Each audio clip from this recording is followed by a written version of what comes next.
Umar bin Khattab mendapat surat dan berita dari negeri Syam, dan negeri Syam ini membutuhkan pemimpin yang kekar dan kuat karena mereka selalu merasa di posisi tanda kutip adalah orang-orang yang berilmu, orang-orang yang maju, karena sebelum Islam masuk mereka juga menjadi pusat daripada peradaban orang-orang Romawi. Maka setiap kali ada gubernur selalu saja mereka menolak. Kalau ada pertemuan dengan gubernur baru selalu dilempar perkataan-perkataan yang coba memancing orang ini pintar atau enggak gitu, menurut mereka. Jadi kalau ada didapatkan kata-kata atau ada lemparan pertanyaan yang dianggap jawabannya belum puas, mereka langsung menulis surat lagi kepada Umar, ya Amir Mukminin, ganti gubernur buat kami, karena gubernur ini tidak baik. Selalu saja begitu.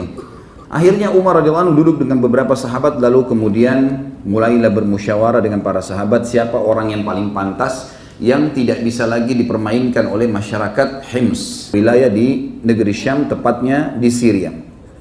Maka pada saat itu Umar bin Khattab berkata dalam statement yang masyhur, dia mengatakan, aku ingin mencari ahli zuhud, orang-orang yang hatinya bersih, orang-orang yang beriman dengan benar, orang-orang yang tidak mencari nama, orang-orang yang selalu berpuasa dan sholat malam, dan orang-orang yang berlari menghindari kepemimpinan, bukan malah mengejarnya. Umar lalu berkata, aku menginginkan seorang laki-laki apabila dia berada di antara satu kaum, maka dia menjadi pelindung bagi kaum tersebut. Dan jika berada di antara mereka, maka dia terlihat seperti salah satu dari mereka tanpa ada perbedaan satu sama yang lain. Tidak membedakan dirinya dengan manusia atau rakyatnya dalam hal pakaian, makanan, dan tempat tinggal. Seorang gubernur yang menegakkan sholat, membagikan harta di antara mereka dengan kebenaran, menetapkan hukum di antara mereka dengan adil, dan tidak menutup pintu rumahnya untuk menghalang-halangi hajat rakyat. Pada saat itu pun akhirnya para sahabat bermusyawarah, siapa orang yang memiliki kriteria sesempurna itu? Susah mencarinya di zaman sekarang, sudah banyak sahabat yang meninggal dunia. Sampai akhirnya mengerucutlah seseorang sahabat berkata, aku telah mendapatkannya wahai Amir Mukminin. Kata Umar, siapa itu? Kata dia, Umair bin Sa'ad yang sedang anda tunjuk menjadi pimpinan perang di negeri Syam. Kata Umar tanpa ragu mengatakan, dialah orangnya. Panggilkan dia menghadap ke Madinah. Dipanggillah. Begitu datang Umair dengan pakaian perangnya mendatangi Umar radhiyallahu anhu ke Madinah, lalu Umar mengatakan, hai Umair, aku telah menunjukmu untuk menjadi gubernur di wilayah Syam dan tepatnya beribu kota di Hims, di Syria. Kata Umair, maaf Amir Mukminin, untuk jabatan itu saya tidak inginkan. Kalau anda mau tunjuk saya menjadi prajurit perang, menjadi panglima perang, menjadi tim di medan perang, saya tidak ingin selain jabatan itu. Kata Umar, tidak bisa, saya sudah menunjukmu dan ini sebuah titah yang harus kamu terima. Karena Umar tahu radhiyallahu anhu bahwasanya Umair radhiyallahu anhu akan menolak. Orang-orang beriman tidak akan mengejar jabatan-jabatan seperti ini karena mereka tahu makin ada jabatan teman-teman sekalian maka makin berat tanggung jawab. Kalau satu orang saja, istri saja di rumah atau anak saja sempat kita bengkalikan satu haknya, maka sudah cukup dia bisa menuntut pada hari kiamat. Bagaimana dengan masyarakat yang banyak, yang mungkin ribuan orang, apalagi kalau sudah sampai mengiming-imingkan janji yang sangat besar kemudian tidak dijalankan.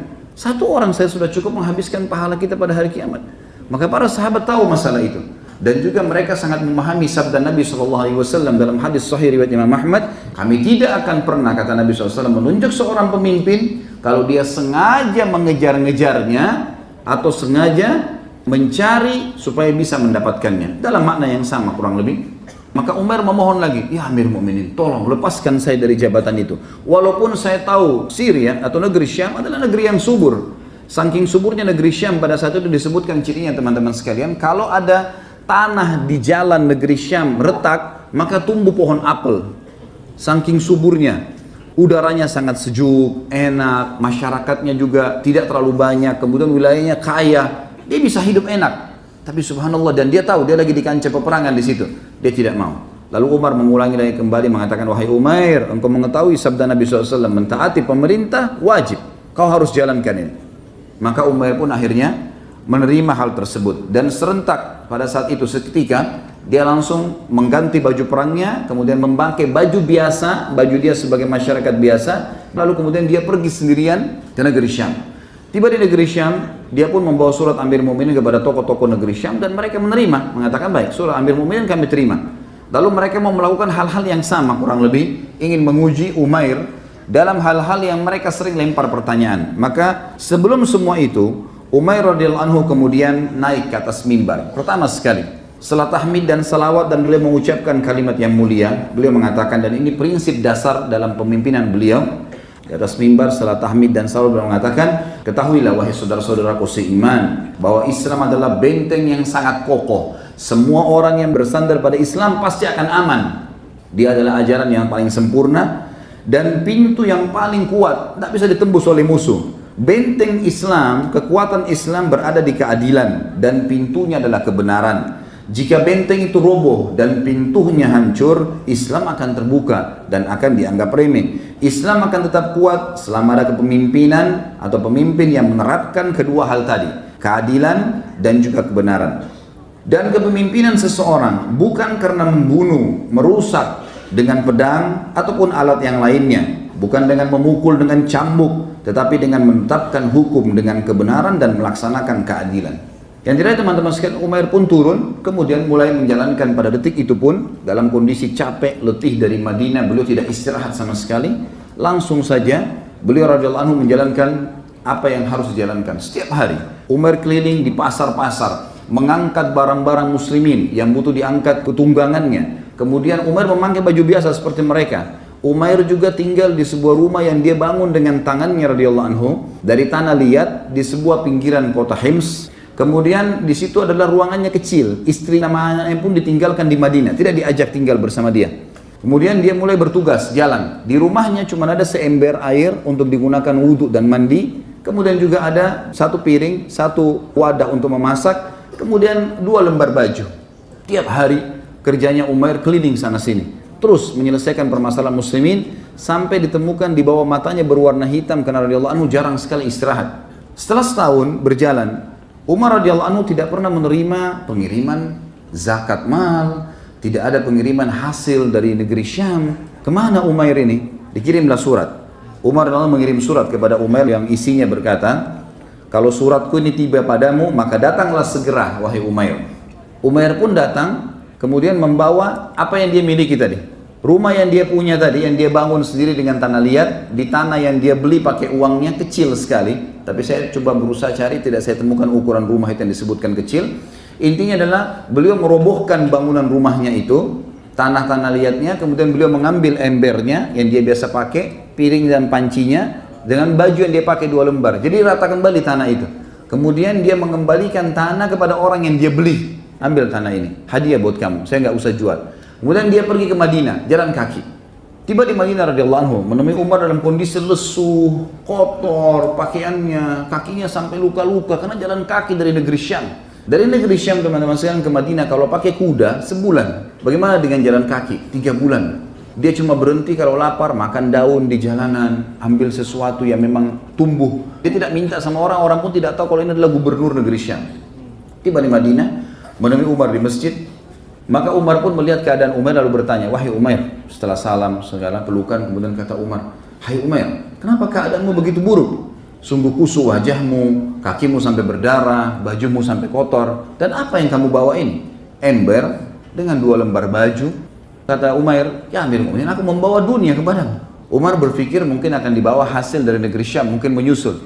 Lalu kata Umar, mana dunia itu? Mana setorannya? Kata Umair, ini yang saya miliki. Inilah dunia yang saya bawa. Lalu mana hasil kamu selama ini? Ya Amir Mu'minin, sudah saya berikan kepada orang yang berhak. Tidak ada 1 dirham dan dinar pun yang saya ambil. Maka semua sudah saya bagikan kepada orang-orang yang berhak. Kalau ada lebihnya pasti saya sudah kasih kepada anda. Maka kemudian kata Umar, kalau begitu bagaimana kau tinggalkan keadaan negerimu? Dia mengatakan dalam kondisi adil dan aman. Silakan anda tanyakan sendiri.